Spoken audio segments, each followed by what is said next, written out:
a gente vai trabalhar hoje com tópicos que vão ser colocados justamente nos escritores base em provas de língua portuguesa, que são habilitados justamente para que vocês detenham algumas temáticas que são próprias da língua portuguesa, para que vocês sejam capazes de analisar os textos que vocês vão encarar dentro das provas de Enem ou vestibulares que vocês forem fazer, que vocês forem realizar. Então, eu trouxe aqui alguns escritores base para que vocês tenham, né, uma base e uma claricidade para que vocês possam estar interpretando e analisando esses textos que vocês vão estar lá lendo na hora e que precisam dessas dicas base para que de antemão vocês estudem em casa, se preparem, obviamente, né? E chegando lá, vocês já contenham isso dentro de vocês, essas bases de escritores, né? Sabendo que isso pode cair e que isso logicamente, uma sequência do que vocês possam estar determinando no que vocês vão resolucionar, ok? Dentro das afirmativas lá que vocês têm da A a E, né? Que geralmente são pegadinhas sim, mas geralmente uma palavra que possa conter ali dentro daquela alternativa que vocês estão lendo, ela já possa dar a ideia central daquele texto para vocês conseguirem gabaritar, né? E isso tanto vale não só para a interpretação dos textos, como também as redações que vocês vão estar fazendo, né? Porque as redações também elas vão trabalhar com textos dissertativos argumentativos, com base justamente nos seus argumentos, nas opiniões, lógico, a gente vai falar já, que são opiniões terceirizadas, são opiniões neutras, mas, contudo, não podem deixar de ser reforçadas, devem sim ser reforçadas, e através desses descritores base, vocês vão poder estar atenuados para conseguir também realizar uma boa redação. Então, aqui eu enumerei os descritores, né? Sendo o primeiro dele, identificar as diferentes linguagens. Diferentes linguagens, como assim, professor, diferentes linguagens? Porque diferentes linguagens, elas podem ser não só a linguagem verbal, que é utilizada pela descrita das palavras com a língua portuguesa. Diferentes linguagens pode ser a não verbal, pode ser os códigos, pode ser os ícones, né? Pode ser ali o que esteja implícito, né, esteja na entrelinhas para você analisar através dos discursos, né, e seus recursos como elementos de caracterização de sistemas de comunicação. Óbvio, a linguagem ela é um sistema de comunicações. Isso a linguística deixa claro que linguagem é tudo aquilo que possa ser considerado comunicável, e não somente pela palavra, né, logicamente que nas provas a gente vai encarar o que esteja por palavras, mas também, né, entre aspas, vamos colocar aí que também a gente tem as imagens não verbais a serem analisadas, porque talvez a resposta daquela questão não vai estar justamente no que esteja escrito, mas também no que esteja enunciado as imagens não verbais, né, que são os ícones, né, ali presentes. Isso a semiótica, por exemplo, explica, né, não sei se vocês já leram sobre semiótica, mas ela justamente explica sobre essas questões de simbologias e ícones dentro de representações não verbais, por exemplo. O número 2, né, descritor base número 2 é utilizar linguagens para resolver problemas sociais. Colocando esse número 2, esse tópico aí, número 2, a gente vai colocar justamente na redação, né? Utilizar linguagens para resolver problemas sociais, óbvio, porque as redações do Enem, elas vão estar propostas diretamente, e não só Enem, para quem fez o SSA, ou quem vai fazer SSA desde o primeiro ano, né? Que é aquela prova que se prepara para poder ingressar na Universidade de Pernambuco, por exemplo, o texto de redação para ser produzido também é dissertativo argumentativo, né? Então, isso vale que vocês consigam resolucionar problemas sociais, né? No seu desenvolvimento, que vai ser a sua articulação de ideias, até onde você vai ter a conclusão sua dentro do último parágrafo, você precisa resolucionar através de argumentações consistentes os problemas sociais envolvidos. Então, problemas sociais são sempre os temas que vão estar retratados em redações do Enem, certo? Esqueçam temas filosóficos, esqueçam temas que falem de coisas superficiais. Não, o Enem ele quer saber de sua habilidade de contextualizar termos históricos, geográficos, sei lá, artísticos, não sei, problemas que envolvam lá a área psicológica, dentre várias outras áreas que sejam interdisciplinares, né? Eu estou trazendo aqui uma palavra nova para vocês, que é a interdisciplinaridade dentro dos textos, que isso vai abranger mais para reforçar o que vocês irão escrever, o que vocês vão emancipar através das ideias escritas. Então, aí é um descritor importante.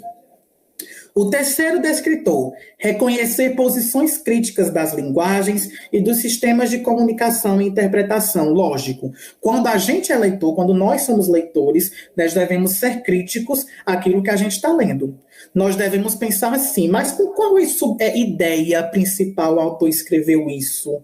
Mas, logicamente, na nossa análise de leitor, eu não quero saber o que o autor disse, eu quero saber o que ele quis dizer através dos seus enunciados, porque às vezes não é o autor falando dentro do texto, são os enunciados que importam no texto. E aí a minha posição crítica é importante, ok? O quarto, analisar a função da linguagem predominante nos textos em situações específicas. Isso é muito importante de você analisar funções da linguagem, né? Para quem não lembra funções da linguagem, eu vou dar uma recapitulada rapidérrima, né? Rapidinho aí, colocando vocabulário novo para vocês. Então, funções da linguagem é aquelas funções que delimitam a estrutura do texto sua forma de escrita, né, de suas tipologias de emancipação. Por exemplo, a gente tem a linguagem emotiva, né, a função da linguagem emotiva, que geralmente é expressa em poemas, em poesias, né, o texto já voltado para a literatura, que é emancipado para o eu lírico, então as emoções são expostas nos textos, principalmente em primeira pessoa. A função conativa, por exemplo, ou apelativa, que é aquela que instiga a persuadir o leitor, quem esteja vendo, muito colocado, por exemplo, em propagandas, em campanhas publicitárias, né? Em discursos eleitorais, em eleições, então isso está sempre presente como função da linguagem apelativa. A função metalinguística, a linguagem que fala da própria linguagem, dela mesma, né? Textos, por exemplo, o dicionário é um exemplo de linguagem, de função da linguagem metalinguística. Utiliza-se de usar o quê? A epistemologia das palavras, né? Etimologias, que são voltadas justamente para a origem de palavras, né? Buscar os termos, os significados de palavras. Então, é o texto falando do próprio texto. E assim vai outras funções da linguagem que vocês podem estar revendo isso depois, né?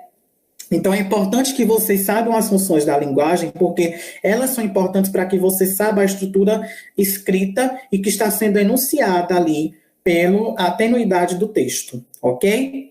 O quinto, identificar recursos verbais e não verbais utilizados com a finalidade de criar e mudar comportamentos e hábitos, né? Então, recursos verbais e não verbais são importantes, principalmente aquelas questões que geralmente caem com tirinhas, né? Geralmente com tirinhas e charges, que você, além de analisar os recursos verbais, né, descritos ali nos balões, nas falas, tem que também analisar os recursos não verbais, que são os gestos, né, das personagens que estão presentes ali no quadrinho, a paisagem, seja lá o que for a temática. Porque geralmente esses recursos, como histórias em quadrinhos, tirinhas, charges, cartoons, etc., eles vão abranger também a mais do que está caracterizado ali na linguagem verbal, mas a não verbal também é importante, ok? Sexto, relacionar opiniões, temas, assuntos e recursos linguísticos. Isso a gente pode colocar justamente também para a redação, assim como o tópico 2, que é utilizar linguagens para resolver problemas sociais. Porque justamente quando a gente relaciona as nossas opiniões com os temas específicos ou tema, os assuntos que nós queremos abordar, recursos linguísticos. Recursos linguísticos também é um tema central importante, porque eu dependo dos recursos linguísticos, recursos que eu obtenho através dos meus estudos da língua portuguesa, né, em si, pelos estudos de sintaxe, de morfologia, né, de ortografia, e assim se vai dentro tudo da gramática, para juntar também com o meu lado de contextualizar o meu texto, com as minhas opiniões, com as temáticas a serem abordadas e com os assuntos a serem abordados. Uma coisa vai conectar a outra. Isso também a gente pode colocar como princípio de coesão e coerência. Termos coesos que vão se conectar para dar um sentido ao texto e vão se conectar com a coerência, justamente com o que o texto quer informar, e nisso eu vou criar um círculo infinito do que eu quero dar como os meus argumentos, ok? É importante. Sétimo, analisar os objetivos do produtor do texto e quem é seu público-alvo. Isso também se vale para as questões de Enem, né? Analisar os objetivos do produtor do texto. Os objetivos dele. Qual é o objetivo do autor? Por exemplo, quando ele emancipa um texto de informação comunitária. Por exemplo, aqueles textos que geralmente vêm com cartazes, por exemplo, campanha de vacinação. Qual é o objetivo dele? Né? Então, aí você vai buscar buscar o objetivo desse autor através do que foi enunciado. O que importa, novamente, como eu vou dizer, são as enunciações, tudo que está descrito ali para você analisar, ok? Né? E o público-alvo também. Qual é o público-alvo a que é destinado? E aí, tem questões também que você precisa saber disso daí. O 8º, compreender e usar a língua portuguesa como geradora de significação e identidade. Logicamente, a nossa língua materna é a língua portuguesa, né? Por mais por indícios de colonização, etc., que isso aí são recursos históricos, né? Mas é uma significação de nós mesmos e é a nossa identidade. Então, justamente, a gente precisa ter um conhecimento aprofundado dela para que a gente possa proliferar isso daí, emancipar o que a gente possa conhecer através dos nossos argumentos. O 9º, identificar as marcas que singularizam as variedades linguísticas sociais, regionais e de registro. Há questões no Enem que as bases não vai ser apenas de você saber discurso, sistemas de comunicação, funções da linguagem, sintaxe, etc, etc e tal. Mas vai voltar justamente para uma área, um subtópico, uma sub-área da linguística. Para quem não sabe, linguística é a ciência que estuda a área das linguagens, certo? Isso aí é muito voltado para a gente que é formado, né, ou que cursa letras. Então, as variações linguísticas, que vocês também podem se lembrar desse conteúdo, né, é voltado justamente para um estudo interdisciplinar entre a linguística e a sociedade, sociologia por meio da linguagem, que a gente chama isso de sociolinguística, né? Muito defendido, por exemplo, por um autor chamado...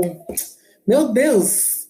Marcos Banho. Isso, lembrei agora, porque às vezes dá tem que dar uns flashbacks na minha mente para eu retornar a lembrar de quem eu queria mencionar. Então, Marcos Banho é um dos autores, né, um dos escritores bem aplaudidos aí da sociolinguística, porque ele retrata bem essas obras que vão colocar justamente temas como preconceito linguístico, né, essas questões de variações sociais e de linguagens sociais e regionais e de registro, que vão delimitar justamente a identidade de um povo através de sua linguagem, né. Então, a gente pode ver isso muito mesmo recorrente em brigas, por exemplo, desculpa aí a polêmica, entre nordestinos e paulistas, né? Aquela questão histórico-social e também na linguagem, né? Gírias, jargões. Então, tudo isso é colocado em pauta, por exemplo, no estudo da sociolinguística.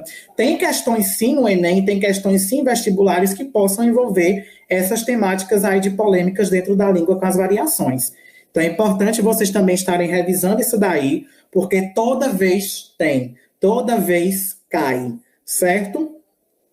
E o 10º, reconhecer, lógico, né, obviamente, os usos da norma padrão da língua portuguesa nas diferentes situações de comunicação. Lógico, diferentes situações, em todas as situações que estejam os textos, em todos os gêneros de texto que eu for analisar, né? Logicamente, tem alguns que não vão solicitar, por exemplo, os recursos de norma padrão, mas são poucos, né? A maioria que são emancipados, que são colocados, pedem a norma padrão da língua portuguesa, né? Todas as tipologias. Se você vai ler uma notícia no jornal, tem a norma padrão. Se você vai ler uma reportagem, tem a norma padrão. Um texto de divulgação científica tem a norma padrão, né?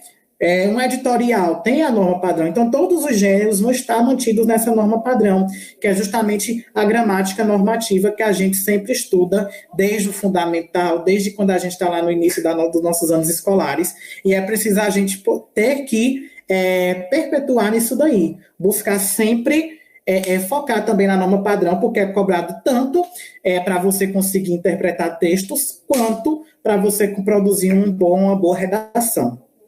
Ok? Vamos para frente. Então, aí, trago dicas para uma boa interpretação.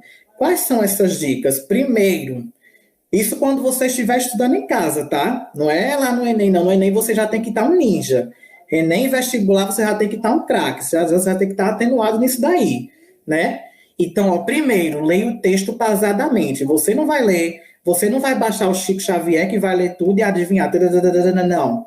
Leia devagar, tenha calma, calm down yourself, porque é preciso que você consiga pescar, eu não quero dizer colar, é pescar mesmo as ideias, tá? Então, leia o texto pausadamente, com calma, vai lendo pontuação por pontuação, vírgula, ponto, dois pontos, o que cada palavra quer dizer naquele texto, e você vai conseguindo articular suas ideias. Segundo, releia o texto novamente, marque todas as palavras que não sabe o significado.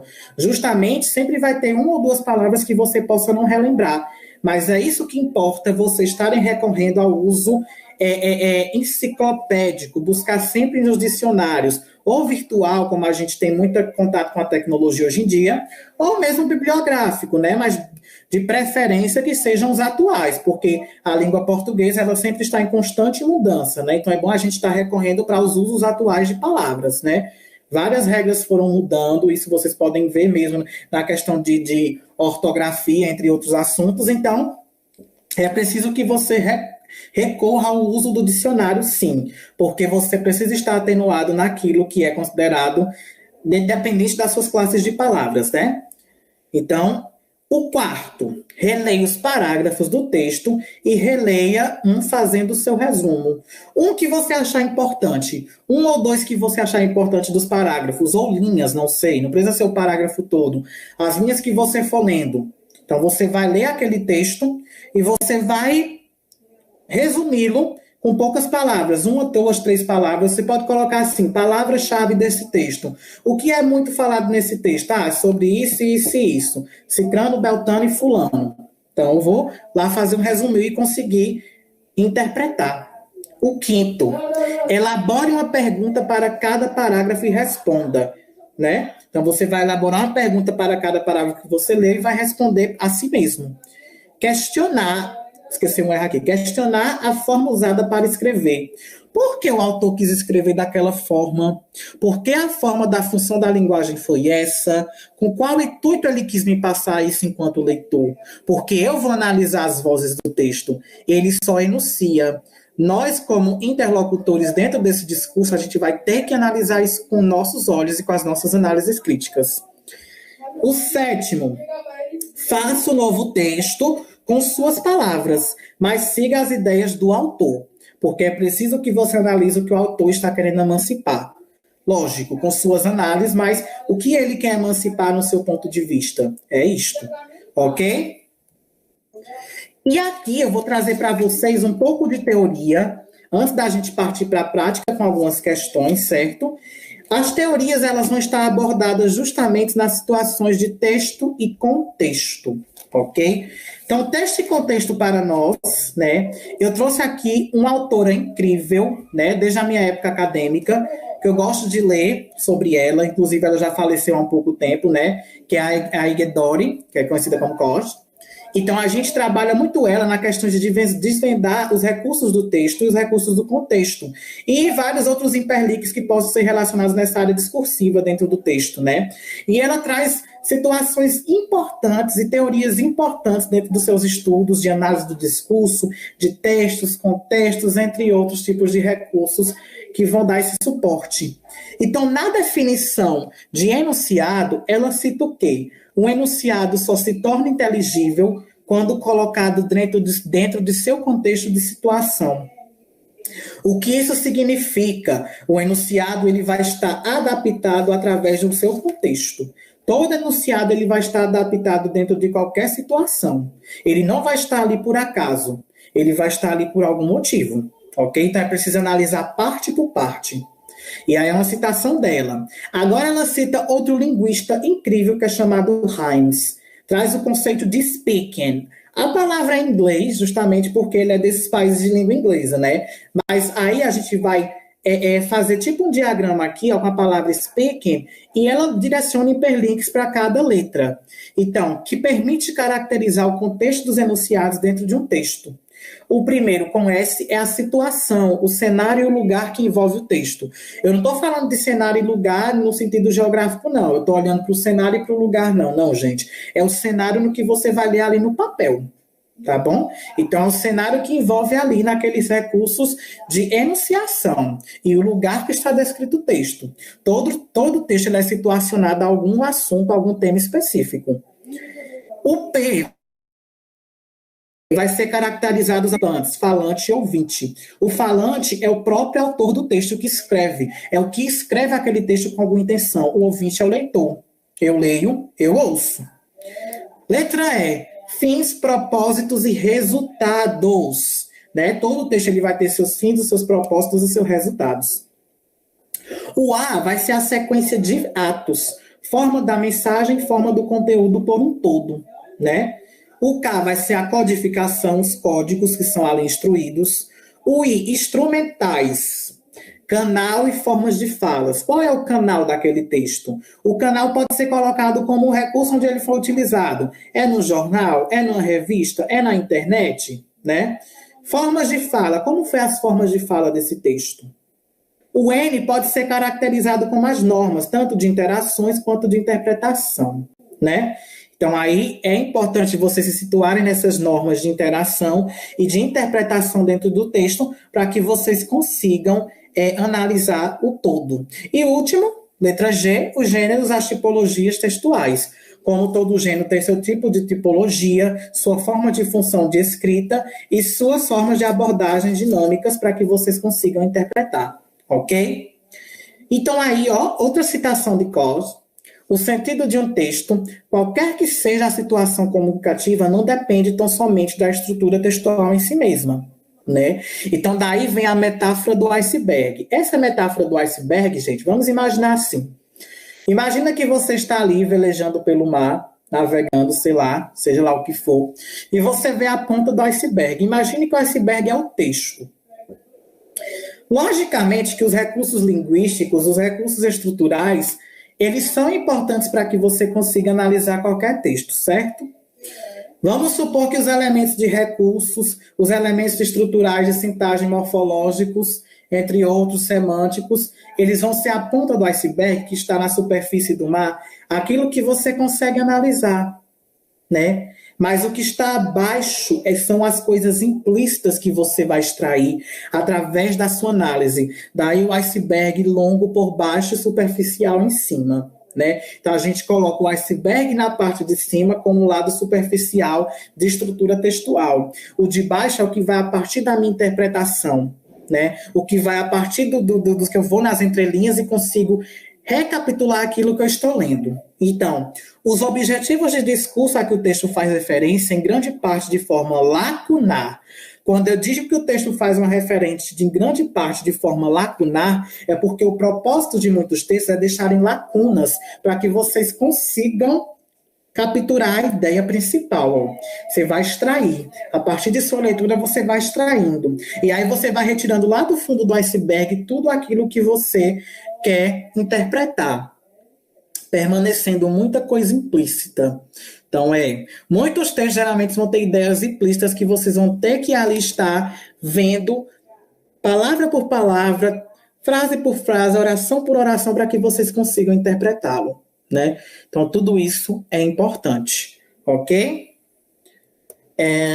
E ainda continuando sobre texto e contexto, o produtor do texto pressupõe da parte do leitor, do ouvinte, conhecimentos textuais. Lógico, nós, enquanto leitores ou ouvintes, ao ouvir alguém lendo algo no sentido oral, a gente tem que ter os conhecimentos textuais, temos que ter os recursos linguísticos inatos em nós, a partir dos nossos estudos, das nossas experiências empíricas, daquilo que eu observo, daquilo que eu vou aprendendo. Né? Então, temos que ter os nossos conhecimentos textuais, temos que ter os nossos conhecimentos situacionais, a partir das situações em que estamos envolvidos, temos que ter os nossos conhecimentos enciclopédicos, né? Os enciclopédicos a partir de quê? Do dicionário, por exemplo. E orientados pelo princípio da economia. Não explicita as informações consideradas redundantes, o famoso pleonasmo. Então, o autor não vai estar buscando sempre estar enfatizando a palavra toda vez repetindo. Não. Ele vai descrever uma vez e você ali tem que interpretar a partir do que está descrito. Ok? E o princípio da economia, para quem está se perguntando, tem nada a ver com matemática, tá, gente? Não é princípio da economia né? Nada a ver com isso, tá? Nem da faculdade de economia tampouco. Princípio da economia é um termo trazido por Coase como o princípio de evitar a repetição de palavras. Economia de palavras mesmo, você buscar termos sinonimais, né? Antônimos que não vá repetir as suas formas de enunciação. Isso vale também para quando vocês forem lidar com a redação. Vocês têm que pensar no princípio da economia de vocês. Vocês têm que pensar em como vocês vão produzir o texto de vocês para que seja uma forma inteligível o bastante de explorar suas ideias. Por isso, pessoal, leiam, leiam, leiam. Se for possível, durma lendo um livro. Seja ele em forma digital, não estou dizendo que você vai ler só no papel, só no bibliográfico. Não, você pode recorrer ao digital. A internet está aí hoje em dia para isso. Vocês têm vários recursos na internet para que vocês possam solicitar em PDF, Word, que seja. Mas leiam. Busquem sempre também se atenuar de temas atuais, temas que são constantes no nosso cotidiano, né? Que se perpetuam, que se conectam aí ao nosso dia a dia. Então, isso é importante, né? Estejam sempre atenuados nessas ideias, para que vocês consigam produzir um texto e consigam interpretar um texto pelo princípio da economia, né? E saber interpretar que aquela palavra significa tal coisa em tal contexto. E assim sucessivamente, ok? Então, é muito importante isso, muito importante mesmo. Então, aqui, ó, continuando agora, vamos falar sobre outro tema. A gente falou muito sobre texto e contexto dentro das nossas relações de enunciação e de interpretação ali da situação. Agora a gente vai para analisar o texto e o discurso. Isso vai para um tema muito importante, por exemplo, que a gente tem uma área no curso de letras chamada análise do discurso. As análises discursivas, né? As funções que aquele texto quer trazer através das vozes do discurso. Essas vozes, geralmente, são várias vozes que são presentes não só na forma que o autor diz, mas várias vozes que podem ser vozes ali interpretadas em cada tipo de texto, né? Por exemplo, vou dar aqui um exemplo bem massa, que vocês vão conseguir entender isso de uma forma sucinta. A gente pega um texto, uma música, na verdade. Vamos pegar aqui uma música bem massa, que eu esqueci até o título da música, mas é de Luiz Gonzaga, que é aquela: setembro passou, outubro, novembro, aí vem dezembro, meu Deus, cá de nós, meu Deus, meu Deus. Então, essa música de Luiz Gonzaga, ela geralmente retrata a temática do nordestino em meio à região da seca. Além de ser uma composição poética, né, dele, né, uma composição que retrata tanto uma função poética, quanto também uma função da linguagem, digamos assim, dentro da poesia, né, dentro da literatura, porque é música, mas ao mesmo tempo traz um lado interdisciplinar com a geografia, traz um lado interdisciplinar dentro da sociologia, porque é caracterizado pelo povo social. Qual é esse povo social? O povo do sertão nordestino, e traz dentro desse texto também algo mais além, que são problemas envolvendo recursos geográficos, políticos, históricos, etc, etc. E aí você pensa, mas quais são as vozes? As vozes é do povo nordestino, do povo que sofre. A voz não é do cantor. O cantor, ele performa. Ele performa. Assim também é o autor. O autor, ele performa. Ele não vai dar a ideia dele, ele vai performar. Imagine que tem várias vozes dentro daquele discurso que eu tenho que interpretar. E aí esses discursos são importantes, porque você tem que recapitular. Né? Então são as vozes, as funções ali pertinentes dentro das enunciações. Ok? As modelagens que estão perpendiculando aqui dentro daqueles textos, daqueles enunciados. Certo? Então, texto de discurso. Um texto é formado por uma estrutura que articula diferentes elementos e constitui um sentido coeso e coerente. Então, isso a gente viu, né? O texto é formado por uma estrutura, obviamente, de recursos linguísticos, né? Que articulam, sim, diferentes elementos e constitui um sentido coeso, né? Com seus conectores, tanto gramaticais quanto voltado pelo verbete, pelas palavras, né? Contextualizados, e nos termos coerentes, que vai ser baseado nas informações ali presentes, o que a gente pode interpretar. Né? E aí é um tema citado por Gregolin, né, que é uma doutora, uma professora doutora lá da USP, por exemplo. Isso foi do ano de 1995, essa pesquisa dela, e ela citou a partir de uma análise de Graymans, né? Foi uma citação dela, né, de Gregolin. O segundo termo que ela vai analisar sobre o sentido do discurso em si, né? Entendemos, portanto, discurso como um dos patamares do percurso de geração do sentido de um texto, né? O lugar onde se manifesta o sujeito da enunciação e onde se pode recuperar as relações entre texto e o contexto sócio-histórico que o produziu. Como eu falei, a relação da música de Luiz Gonzaga, assim pode ser qualquer outro texto que vocês forem ler. O sujeito da enunciação, as vozes da enunciação. E onde se recuperar as relações entre o texto e o contexto socio-histórico. Tudo vai ter relacionado com algo social, com questões sociais históricas, assim entre outras temáticas que vocês forem analisar. Então é importante que isso esteja sempre na cabeça de vocês. Nada que é escrito é por acaso, tudo tem uma razão, tudo tem uma importância. Então tudo tem que ser interpretado, ok? E, por último, Gregorian traz o quê? O discurso é um dos aspectos da materialidade ideológica. Ele só tem sentido para um sujeito quando este o reconhece como pertencente a determinada formação discursiva, né? Então, essa materialidade ideológica é realmente voltada para a ideologia. Para quem não sabe o que é ideologia, é aquela temática que a gente sempre vai defender, as nossas ideias defendidas. Em qualquer uma temática que a gente for defender, ideologias políticas, ideologias voltadas para questões históricas, ideologias voltadas para nossas opiniões iminentes e permanentes dentro de nós, que a gente queira colocar em pauta em qualquer tipo de discurso. Então, ideologia é aquilo que a gente defende que vem inato a nós e com a nossa relação social.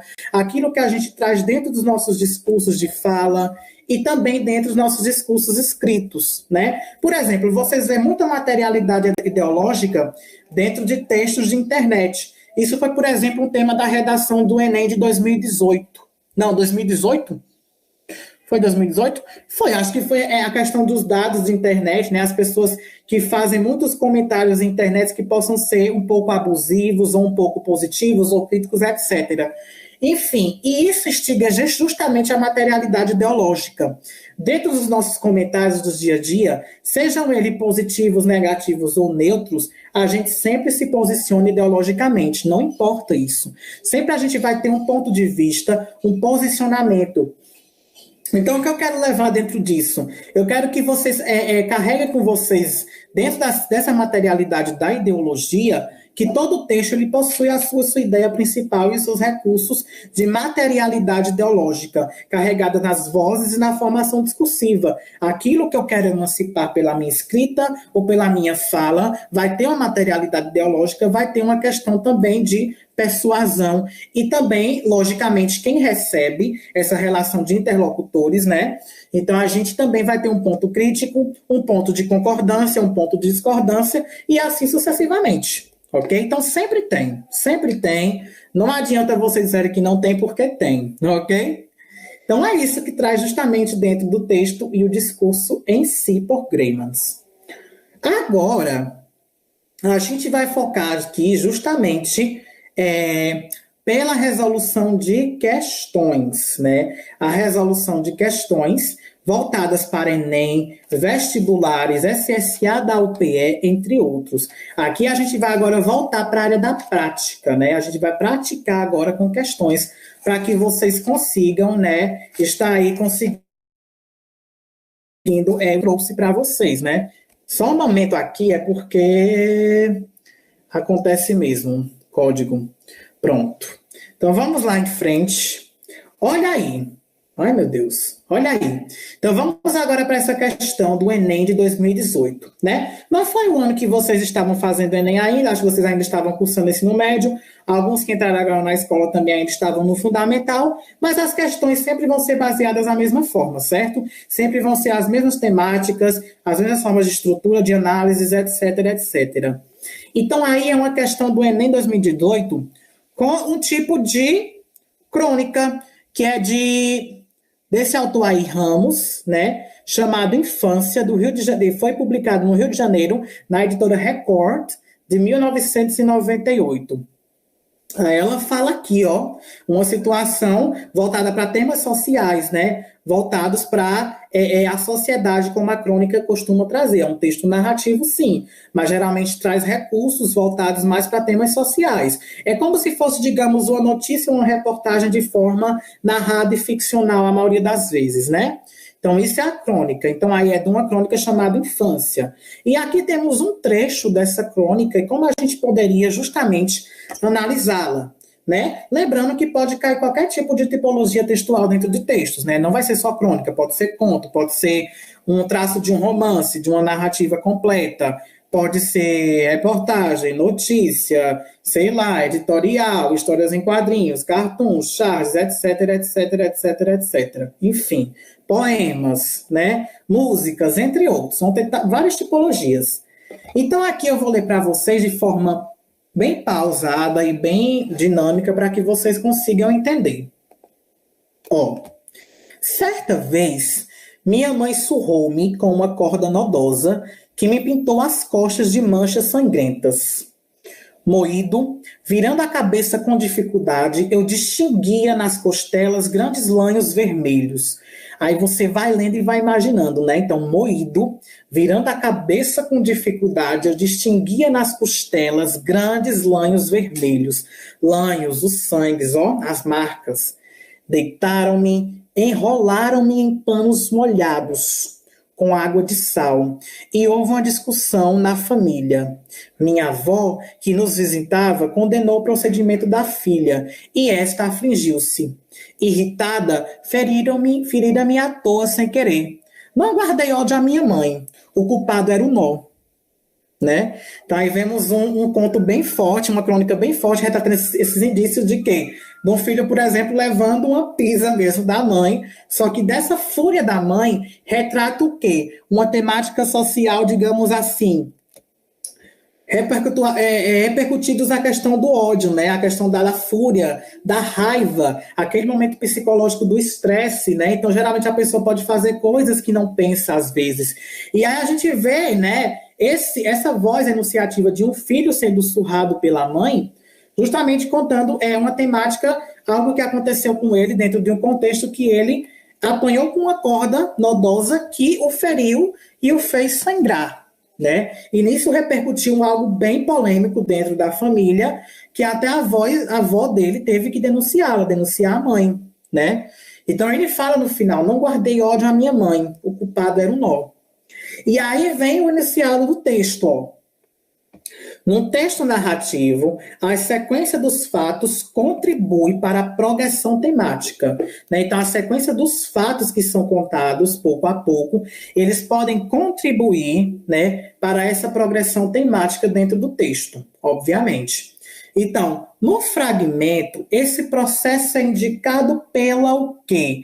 Então, vamos aí tentar analisar o que cai dentro dessa questão dessa análise do texto. Ó, a letra A fala a alternância das pessoas do discurso que determinam o foco narrativo.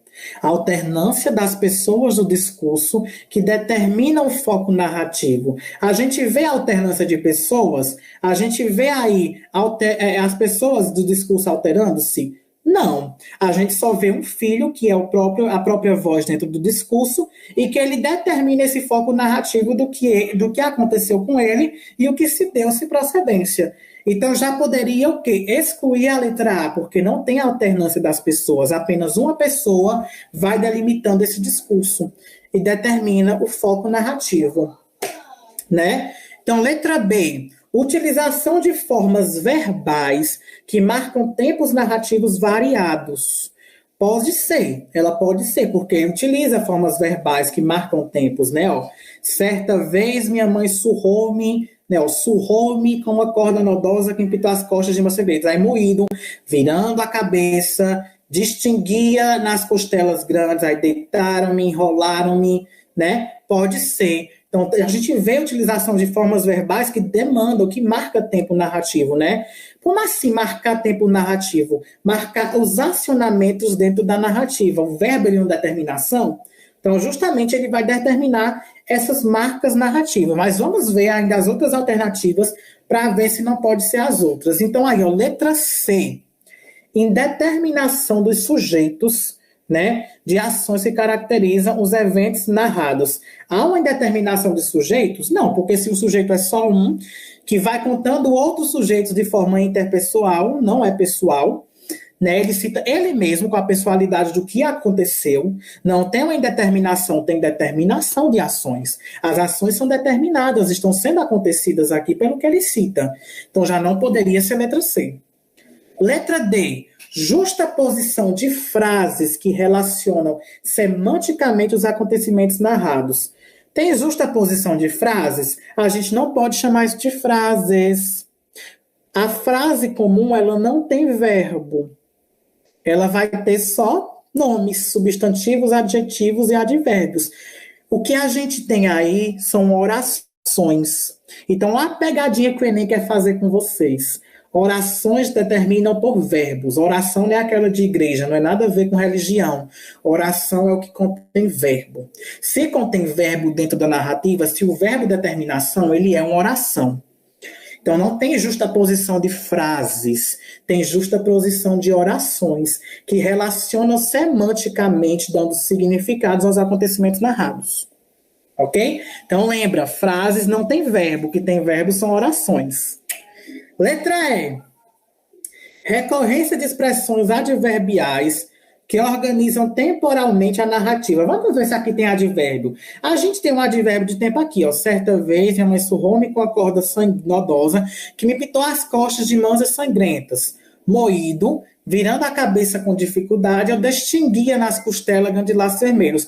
Mas aqui, a gente lendo, vê que não tem recorrência de recursos de expressões adverbiais. A gente tem, por exemplo, certa vez como advérbio de tempo, né, como que organiza no sentido temporal, mas ao decorrer a gente vai ver mais verbos e mais ações do que advérbios em si, né? Então não vai ser temporal, não é essa. Então aí o que vai mesmo permanecer nessa questão como a correta seria a alternativa B, utilização de formas verbais que marcam tempos narrativos variados, que vai variando no decorrer do que acontece com o sujeito, nesse caso com o filho. Então, viu como vários recursos são importantes? Nesse caso dessa questão, um dos descritores mais fortes que vocês vão ter que analisar são os descritores que vão ser de recursos linguísticos, recursos também voltados para o sócio-histórico, né? E recursos da narrativa, recursos literários, né? Que vocês precisam estar dentro da teoria que a literatura abarca para a gente, que vocês vão ver amanhã mesmo com a professora Letícia, ela vai trabalhar isso mais a fundo com vocês sobre literatura, e vocês vão poder ver como ela exprimir as dúvidas de vocês, né, tirar as dúvidas de vocês, através da teoria da literatura e das escolas literárias, que isso pode ser variamente importante, né, porque literatura justamente também está dentro do Enem. Ok? Vamos mais para frente. Olha aqui! Essa daqui já é mais analítica por uma questão de interpretação do lado social, né? A gente vai mais para o lado histórico e social do que pelos recursos linguísticos em si, né? Apesar que interpretar o texto pelas suas palavras é importante, mas a gente também vai pelos implícitos, pelas entrelinhas, né? Ó. Então, é a questão do Enem de 2019, do ano retrasado, ó. Palavras têm poder.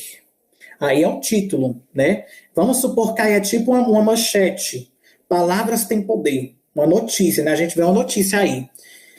A gente tem lá, ó, palavras informam, libertam, destroem preconceitos. Palavras desinformam, aprisionam e criam preconceitos. Olha que forte. Traz uma temática bem social sobre a questão da palavra em si, colocado no que a gente vai falar sobre alguém ou sobre alguma coisa.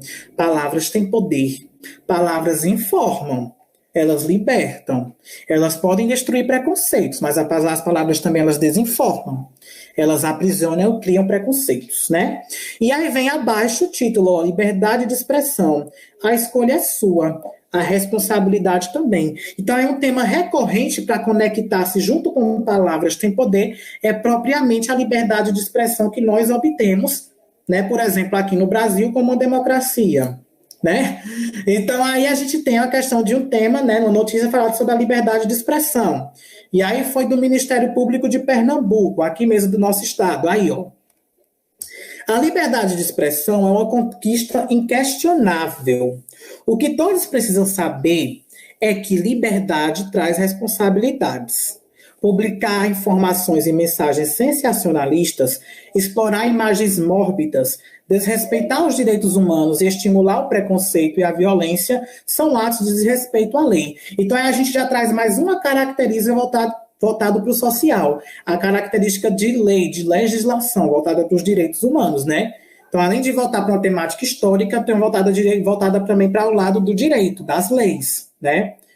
Então, aí, para promover a liberdade de expressão com responsabilidade, o Ministério Público de Pernambuco se une a vários parceiros nessa ação educativa. Aí já vem falando do Ministério Público, né, e sua incentivação dentro desse tema. Então, colabore. Caso veja alguma mensagem que diz respeito aos seus direitos, denuncie. E aí tem o número 0800-281-9455 do Ministério Público de Pernambuco, né? Então, aí temos, pela análise do conteúdo, constata-se que essa campanha, na verdade, não é uma campanha, desculpa, a campanha publicitária tem como função social o quê? Qual é o motivo dessa campanha publicitária? A gente sabe que campanhas, como eu falei antes, as campanhas publicitárias, ela tem uma função da linguagem conativa ou apelativa, né? Elas apelam em convencer a gente do que a gente lê. Assim, por exemplo, é a campanha publicitária, essa campanha do Ministério Público sobre a liberdade de expressão, palavras têm poder, retirada de um jornal, né? Então, aí, pela análise do conteúdo, constata-se que essa campanha publicitária tem como função social a de quê? Né? Então, letra A, propagar a imagem positiva do Ministério Público. Está propagando a imagem positiva do Ministério Público? Pode até ser, né? Quando ele coloca ali, para promover a liberdade de expressão com responsabilidade, o Ministério Público se une a vários parceiros na ação educativa. Mas não é colocar uma imagem positiva, né? Vamos supor que o Ministério Público está colocando só a função dele. A função dele, por lei, de defender as pessoas porque elas sofrem, né, através de postagens ou de coisas que vão contra a lei, né? Que são ilegais ou ilícitas. Então, isso não tem nada a ver de imagem positiva, só é voltado justamente para a função do Ministério Público. Então, justamente aí não vai ser a letra A, já cancela. Bota como cancelada. Olha aí, letra B, conscientizar a população que direitos implicam deveres. Pode ser, porque essa campanha publicitária, a campanha publicitária tem o favor de publicar algo que ela quer defender, não é uma questão que vai nos apelar no convencimento. Então, pode ser que essa campanha publicitária do Ministério Público seja conscientizar a população que direitos implicam deveres. Sim, pode ser sim. Então, vamos colocar a letra B como opção. C, coibir violações de direitos humanos nos meios de comunicação. Travou aqui. Coibir violações de direitos humanos, coíbe violações? Não. Né? Então, não coíbe violações de direitos humanos nos meios de comunicação. Ela quer já denunciar mesmo. É denunciar violações de direitos humanos. Ela quer que você busque sua liberdade de expressão, mas com delicadeza. E toda forma que você sofrer através de frases, sejam elas de internet, seja por posições, digamos, pessoais, né, chantagens que pessoas fazem, então você tem mesmo que denunciar violações de direitos humanos nos meios de comunicação. O D, divulgar políticas sociais que combatem a intolerância e o preconceito. Divulgar políticas sociais. Poderia ser divulgar políticas sociais que combatem a intolerância e o preconceito, mas o tema principal aí não é a intolerância em si, nem o preconceito em si. É sobre as palavras que você utiliza para esses tipos de recursos, como intolerância e preconceito. As palavras que você informa pela sua liberdade de expressão. Então não vai ser letra D.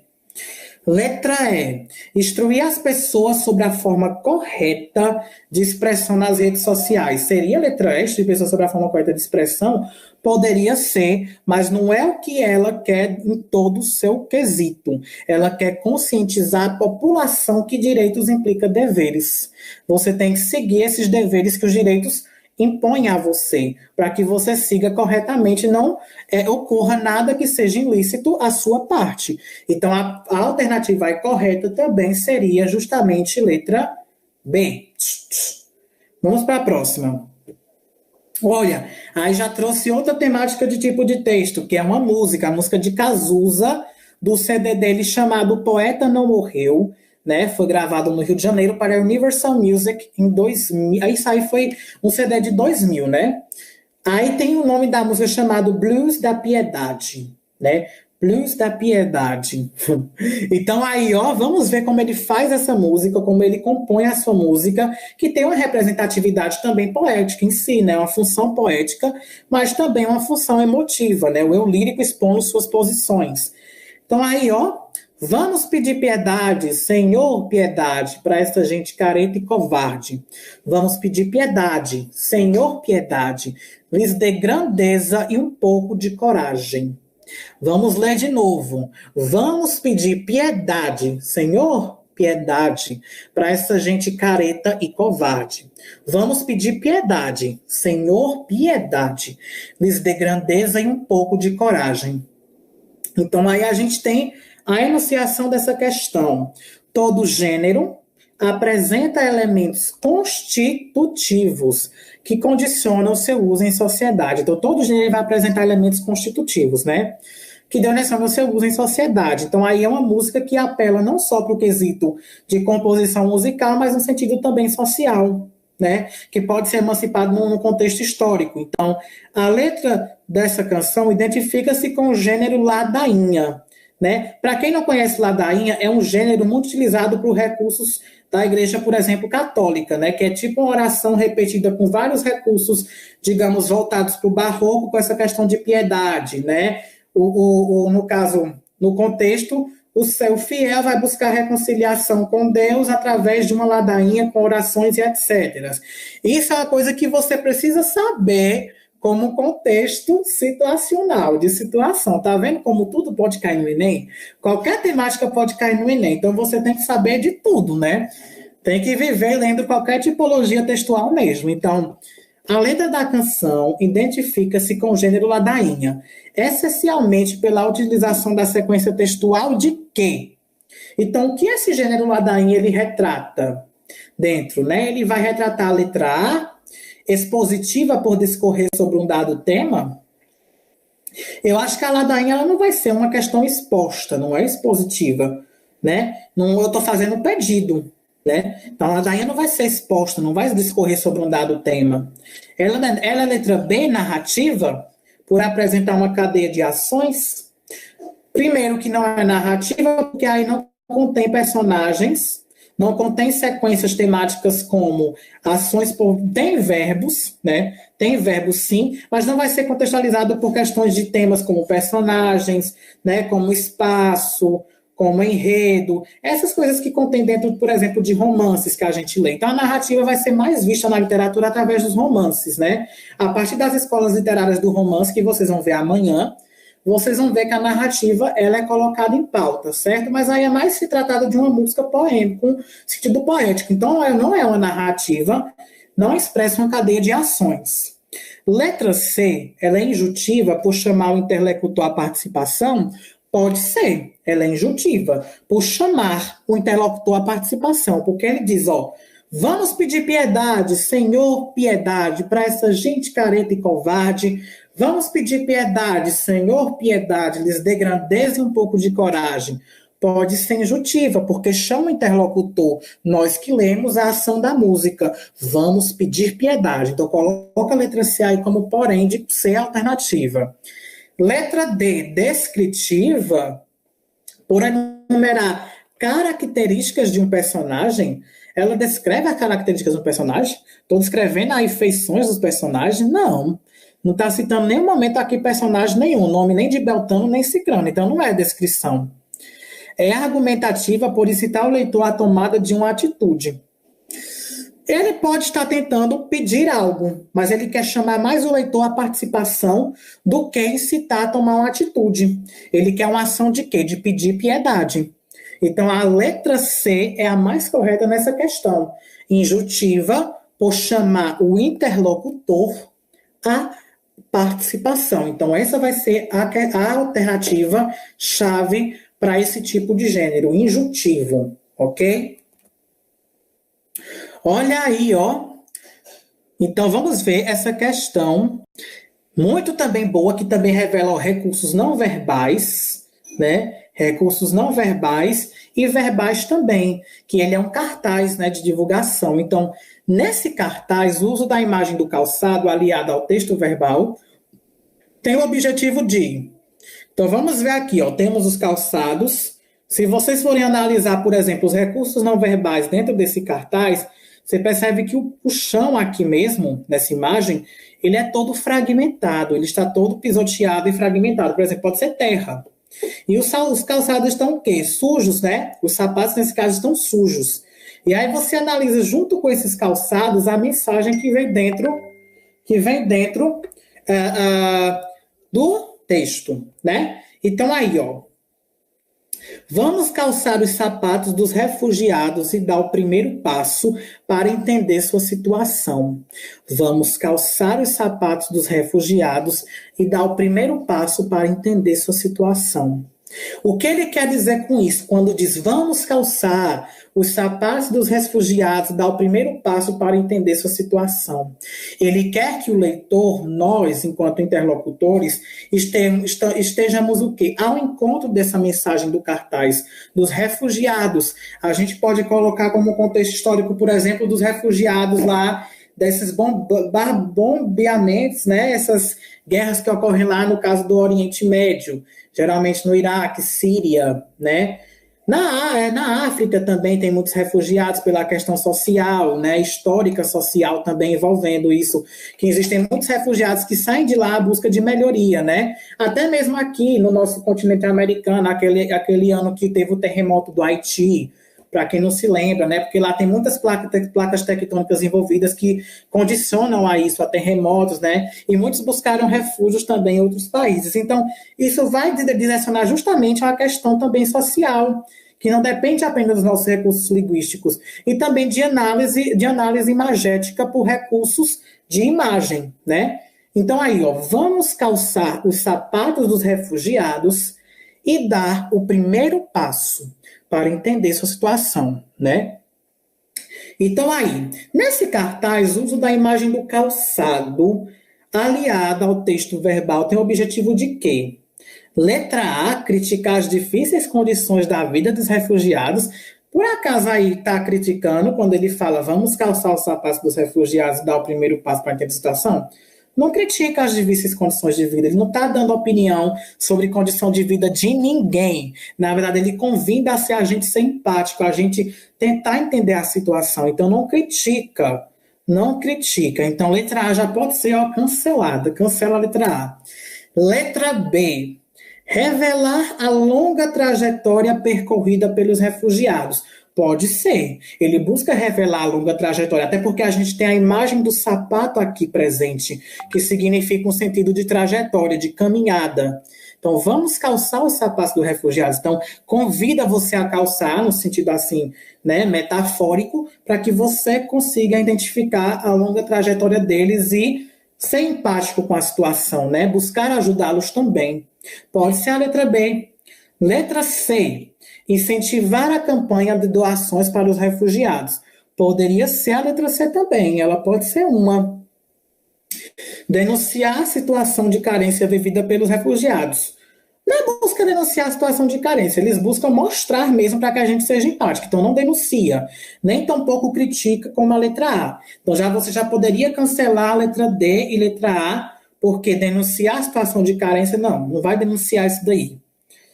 Letra E, simbolizar a necessidade de adesão às causas dos refugiados. Talvez poderia ser, mas não busca necessariamente uma adesão à causa dos refugiados. Ele quer que você calce os sapatos para conseguir entender a trajetória. Olha o sapato, olha a imagem, olha os recursos não verbais aí. Então, letra B, revelar a longa trajetória percorrida pelos refugiados. Ou letra C, incentivar a campanha de doações para refugiados.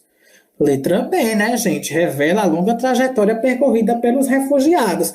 Apesar de incentivar, o que permanece aí, que vai ser o ponto-chave aí desse cartaz, vai ser de revelar a longa trajetória percorrida pelos refugiados, porque ele quer o que a gente dê o primeiro passo para entender a situação. Ele quer que a gente abarque dentro dessa trajetória para depois incentivar a doação. né? Então, aí o ponto-chave não é você fazer doação, mas primeiramente entender a situação deles, para depois, né, se você quiser, ser direcionado a uma doação. Então, essa daí também seria justamente letra B nessa questão, ok? Vamos lá seguir, continuar. Olha essa daqui já não é mais Enem, essa daqui é do SSA. Uma dica que eu vou dar a vocês sobre SSA, para quem ainda não fez, quem for do primeiro ano, e quem já fez já viu, mas eu vou falar novamente, né? A questão do SSA da UPE, né, que é um sistema da UPE que é direcionado justamente aos estudantes de Pernambuco, dá essas oportunidades de ingressar na UPE ou na UFPE, né, que são os campos daqui, os campi, desculpa, os campi, o plural é latino, campi, campus é um só, deletem isso. Para tentar ingressar nos campi daqui, então, essa é uma forma de vocês conseguirem, né, facilitar por pontuações através dos 3 anos que vocês vão fazer nesse seriado e vão conseguindo somar pontos e dividir, né, para que vocês consigam ingressar na faculdade. Então, geralmente, nas questões de língua portuguesa, elas são um pouco diferentes um pouco do Enem. A temática, geralmente, do Enem é voltar questão por questão com cada tipo de texto. Vocês vão perceber que no Enem, cada questão tem um texto diferente e tem um direcionamento diferente. Vamos supor que a questão do Enem é mais contextualizada em todos os parâmetros, né? Vai ter de tudo lá. Já no SSA, não. No sistema da UPE, não. Eles colocam um texto para várias questões. Por exemplo, esse texto aí poderia ter 4 questões dentro dele, que pode variar assim, de escritores analíticos, no sentido de contexto, né? O que o texto quer falar, de você interpretar. Pode ser de recursos voltados para a estrutura do texto, que é a questão de sintática. Pode ser estruturas morfológicas, ele pode perguntar uma questão sobre morfologia, de ortografia e etc. Então, as questões do SSA, vamos supor assim, que é um pouco mais objetivas, mais diretas, mais fáceis. Bem, enfim, é mais fácil assim. Se você for analisar a questão de português do SSA, da UPE para as questões do Enem, vocês vão ver que tem mais facilidade de interpretação, sim. Eu realmente acho mais fácil, né? Então, aí eu trouxe um texto para vocês sobre a importância da vacinação, né? Na verdade, são 3 textos diferentes dentro de um só tipo de tema. A importância da vacinação, mas como a vacina ajuda o nosso sistema imunológico? Doenças controladas podem voltar.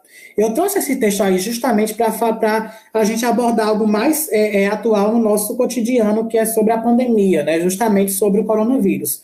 Obviamente, esse texto aí foi bem antes da pandemia, foi do SSA de 2019, ainda não estava nem... Quer dizer, estava pré-ocorrendo, porque a prova justamente ocorreu em dezembro de 2019, foi quando estava iniciando essa questão do apocalipse aí. Mas, enfim, parece que previram isso daí, né? Teve uma previsão para colocar essa questão. Então, a importância da vacinação, e aí vem outro questionamento, mas como a vacina ajuda o nosso sistema imunológico? Doenças controladas podem voltar. Então, aí você vê que tem 3 tipos de textos, cada um com o seu recurso de formações discursivas, querendo enunciar suas enunciações com temáticas que vão relacionando uma com a outra, mas justamente cada um com ideias principais que se conectam para dar o sentido do todo, né? Então, vamos ver o primeiro aí, que fala sobre a importância da vacinação. Então, aí, ó, temos assim, o ditado popular, melhor prevenir do que remediar, se aplica perfeitamente à vacinação, né? Então, a gente tem esse ditado popular, né, melhor prevenir do que remediar, se aplica perfeitamente à vacinação. Muitas doenças comuns no Brasil e no mundo deixaram de ser um problema de saúde pública por causa da vacinação massiva da população. Aí eles colocam os exemplos das doenças, né? Poliomielite, sarampo, rubéola, tétano e coqueluche. São só alguns exemplos de doenças comuns no passado e que as novas gerações só ouvem falar em histórias. O resultado da vacinação não se resume a evitar a doença. Vacinas salvam vidas. Então, aí traz uma questão de um texto mesmo de divulgação científica, né? É realmente algo retratado para a área da saúde, né? Textos de divulgação científica vão retratar essas questões voltadas para a biologia, química, física, etc., que são áreas também das ciências da natureza. Mas aí a temática mesmo é vocês analisarem os recursos principais desse texto, né? E aí falou sobre justamente a importância da vacinação. Agora, vamos para o segundo. Mas como a vacina ajuda o nosso sistema imunológico? Então, como a vacina ajuda? E aí vem outra informação para um texto de divulgação científica. Então, quando uma pessoa é infectada pela primeira vez por um antígeno, substância estranha ao bioorganismo, né? Os professores aí de biologia que estejam assistindo vão entender isso melhor do que eu. Então, quando a pessoa é infectada pela primeira vez por um antígeno, substância estranha ao organismo, como o vírus do sarampo, o sistema imunológico produz anticorpos, que são o quê? Eles colocam entre parênteses, né? Proteínas que atuam como defensoras no organismo para combater aquele invasor, né? Então, mas essa produção não é feita na velocidade suficiente para prevenir a doença, uma vez que o sistema imunológico não conhece aquele invasor. Por isso, a pessoa fica doente, podendo chegar à morte. Mas se, anos depois, aquele organismo invadir o corpo novamente, o sistema imunológico vai produzir anticorpos em uma velocidade suficiente para que a pessoa fique doente uma segunda vez. Ou para evitar que a pessoa fique doente uma segunda vez. Essa proteção é chamada de imunidade. O que a vacina faz é gerar essa imunidade, com os mesmos antígenos que causam a doença, mas enfraquecidos ou mortos. A vacina ensina e estimula o sistema imunológico a produzir os anticorpos que levem à imunidade. Portanto, a vacina faz as pessoas desenvolverem imunidade sem ficar doente, né? Então, aí fala sobre a importância da vacina para o nosso sistema imunológico, a produção de antígenos suficientes para nos imunizar, né? O quanto antes. E aí, o último tópico, né? O último texto que fala: doenças controladas podem voltar. E aí fala assim, ó, muitas doenças infecciosas estão ficando raras. Pessoas nascidas a partir de 1990 podem nunca ter tido contato com as pessoas com sarampo ou rubéola e definitivamente com poliomielite. Isso porque as constantes ações de vacinação foram capazes de controlar e eliminar essas doenças do Brasil. Então, não preciso vacinar meu filho contra essas doenças? Precisa sim. Essas doenças ainda fazem vítimas em outros lugares do mundo. Com a globalização, aí já envolve uma questão de globalização, ó, com o mundo todo. Com a globalização, a pessoa pode passar por vários continentes em uma única semana. Se não estiver vacinada, ela pode trazer a doença para o Brasil e transmitir para alguém que não esteja imunizado. Pessoas não vacinadas, portanto, podem ser a porta de entrada de doenças que já foram eliminadas no Brasil. Bem óbvio, vai para a nossa temática também atual, propriamente do Covid, né? Então, essa questão de barreiras de fronteiras aí não fechadas, enfim, ampliou essa questão da disseminação da doença pelo mundo todo, né? Então, é o que ocorreu e que está ocorrendo até hoje. Enfim, mas vamos lá entender qual é a questão que envolve esse texto aí, esses três textos juntos. Então, aí a gente tem a questão do SSA. Aí ela fala assim, ó, questão 1. O texto 1 cumpre, dentre outras, uma importante função social: informar os leitores acerca de um assunto de interesse geral. A respeito desse texto, assinala a alternativa correta a respeito desse texto. Então, a gente tem um texto aí que é voltado para a função social de informar os leitores acerca de um assunto de interesse geral. A gente leu 3 textos sobre a questão da vacina, a importância da vacinação, como a vacina protege o sistema imunológico e que doenças antigas podem voltar por tais razões sociais da não vacinação, né, pela negligência.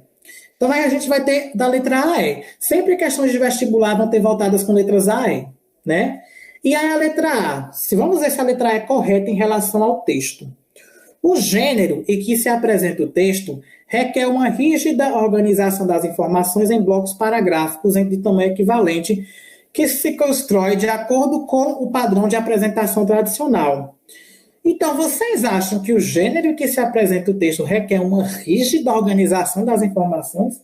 Eu acho que rígida não. Requer uma organização das informações em blocos paragráficos, né? Todo o texto ele vai ser desenvolvido com parágrafos, óbvio, mas não significa que vai ser rígida. Pode ser uma organização, logicamente que ele quer uma organização formal, pela norma padrão da língua, né? E uma linguagem clara e compreensível, mas não é rígida. O que se constrói com o padrão de apresentação tradicional. Então, a palavra aí que deleta essa letra A, justamente vai ser a palavra rígida. Cancela. Tá vendo como muitas vezes na questão, na alternativa, não é o todo que você vai ter que analisar. Também o todo, mas uma palavrinha ali que esteja no meio dessas palavras, um verbetezinho, uma palavra ali, ela pode ser a chave de você cancelar ou você marcar a questão. Ok? Letra B. A linguagem empregada no texto com vocabulário especializado, sim, é um vocabulário especializado justamente para quem trabalha em área da saúde, né? Quem estuda muito sobre essa área, está adequada a seu público-alvo. Está adequada. Mas aí vem os 2 pontos. Olha os 2 pontos. A análise da pontuação, gente, o que vai introduzir uma informação. Então aí, 2 pontos. Pessoas maduras, aí bota aspas, do passado e familiarizadas com doenças, como poliomielite, sarampo e rubéola. Então quer dizer que o público-alvo dessas informações só vai ser pessoas maduras do passado e familiarizadas com doenças como poliomielite, sarampo e rubéola? Não, hoje em dia as pessoas podem ter acesso sobre essas informações. O público-alvo somos todos nós, porque nós sempre estamos envolvidos com vários tipos de tipologias textuais. Nós podemos recorrer, então não são só pessoas do passado, pessoas de todos os tipos, todos os públicos-alvos são recorrentes a temas da saúde. Todo mundo pode recorrer a uma leitura dessa. Então já cancela total depois desses 2 pontos aí. Não existe isso. Letra C. Sendo da esfera jornalística, o texto 1 apresenta argumentos convincentes, uns a favor, outros contrários à vacinação, por meio dos quais o autor almeja defender seu ponto de vista e convencer o leitor. Por acaso ele teve outros contrários à vacinação? Não. Só teve 3 textos relacionando um com o outro, dando ideias de fortalecer um ao outro. Tem argumentos convincentes para incentivar a vacinação? Tem. Agora, não tem uns a favor e outros contrários à vacinação. Ali, em nenhum momento foi contra. Foi totalmente a favor de ser imunizado, de buscar a imunização da população. Então, nada a ver com a contra. É totalmente a favor, né? Então, C também já é cancelada. Pela palavra contrários à vacinação, já cancela. D. O autor se vale de várias informações fictícias. Por acaso ali é ficção, é verdade. Então, quer dizer que vacina é uma coisa existente dentro de narrativa, de literatura, para você ser fictício. Como é que eu ia colocar aqui a comparação? Como é que eu ia dizer? Vai ser voltado para a ficção científica? Vai ser Star Wars? Não. É algo do nosso real, do nosso cotidiano. Então, a palavra fictícia já é cancelada. O autor se vale de várias de informações reais. De informações históricas, de informações voltadas à saúde, de informações sobre experiências e pesquisas, né, para construir seu texto, como a de que há doenças comuns no passado e que as novas gerações só ouvem falar em histórias. Então, você já cancela a questão D pela palavra fictícia, já exclui essa questão aí, ou essa alternativa aí. Letra E. Embora as 3 partes que organizem um texto sejam distintas, embora, olha essa conjunção, embora as 3 partes que organizam o texto sejam distintas, sua forte inter-relação se verifica especialmente porque todas as informações orbitam em torno de um eixo temático central, a relevância da vacinação. Poxa, letra E na certa, porque, olha como isso aqui chega a dar um chamamento para a gente quando está indo para essa questão. Eu vou marcar E. E aí você está lendo lá e você fala, embora as 3 partes que organizam o texto sejam distintas, porque cada uma tem uma especificidade de falar sobre a vacina, sua forte inter-relação, a relação íntima, se verifica especialmente porque todas as informações orbitam. Lembra desse termo quando você estuda sobre o universo, sobre os planetas, né? Que também se verifica com a questão textual. Então, orbitam em torno de um tema só, de um eixo temático central. A relevância da vacinação. Então, letra E. Letra E. Óbvio que é letra E, né? A gente viu lá que isso vai estar justamente voltado para a relevância de um tema só. A vacinação, embora cada um retrate cada um uma temática específica do que quer englobar e do que quer enfatizar.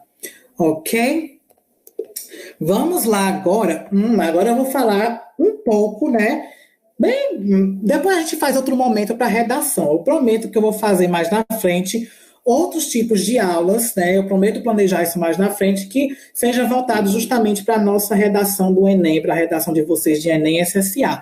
Mas para dar uma introdução bem massa, bem que você já tem um spoiler aí, a redação, né, para quem já leu e quem não leu ainda vai saber agora, ela vai ser pedida sempre nos SSAs e no Enem, assim como outros processos seletivos, muitos eles vão pedir, sobre o tipo de gênero que é o dissertativo, porque o dissertativo quer dizer que eu disserto minhas opiniões ali, argumentativo por argumentos, ideias que eu vou fazer prevalecer dentro de uma temática ou temas específicos, né? E daí, o texto dissertativo argumentativo, como eu coloquei aqui no quarto ponto, ele não se exprime em ideias pessoais. Não. A dissertação em si, se for em primeira pessoa, sim. Mas o dissertativo argumentativo, ele não pede a sua expressão pessoal. Ele pede uma expressão impessoal. Você vai impor seus posicionamentos, mas de uma forma que seja neutra, mas que defenda aquela temática social envolvida no tema. Você nunca pode colocar numa redação, eu acho, eu penso que. É cancelado na hora. Sua redação perde ponto na hora. Perde ponto, você perde. Não fale, eu acho. Você pode falar, é essencial que, é notório que, né? Constantemente as coisas ocorrem de tal forma que, né? Dependendo do tema que você vai abordar, porque não pode exprimir sua pessoalidade. Não vai ter primeira pessoa nem segunda pessoa envolvida. Não vai ter relação de interlocutores, vai ser algo mais além. São discursos, trazendo aqui de novo de Grigelloni, que a gente falou antes sobre análise do discurso, as vozes enunciativas dentro de sua enunciação de uma redação vai ser composta justamente por algo impessoal em terceira pessoa do que você vai abordar. Seja uma temática voltada para algo ambiental, sei lá, aquecimento global, poluição de rios e florestas, seja voltado para o lado social, a desigualdade social, preconceitos, seja voltada para a área psicológica, como foi do ano passado, sobre a questão da saúde mental, que foi um tema bem massa, que eu gostei também. Então, isso tudo pode cair. Enem cai tudo que você pensar sobre temática social, seja voltado para o lado ambiental, geográfico, histórico, social, filosófico também, mas ele parte mais pela questão do social em si, porque ele quer que você se posicione sobre as questões que nos envolvem o nosso cotidiano, sobre as problemáticas que fazem a gente indagar sobre aquilo que a gente quer impor com nossa voz enunciativa por meio do que a gente escreve. Isso é o sentido da redação. Ok?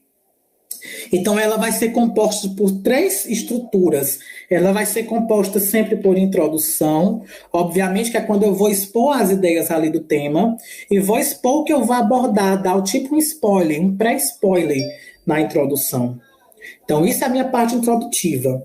O 2 é o desenvolvimento. É a partir do segundo parágrafo, que eu posso fazer de 2 a 3 parágrafos, né, sobre isso. Então, eu posso fazer o quê? O desenvolvimento, que são linhas de produção do meu posicionamento impessoal em terceira pessoa. Vou abordar sobre qualquer temática a partir do meu desenvolvimento para posicionar minhas ideias, né? Falar o meu posicionamento de ponto analítico e crítico dentro desse desenvolvimento que vai ser o ponto essencial da sua redação. Geralmente, os corretores, quando eles pegam geralmente questões de Enem, eles vão logo assim, ó.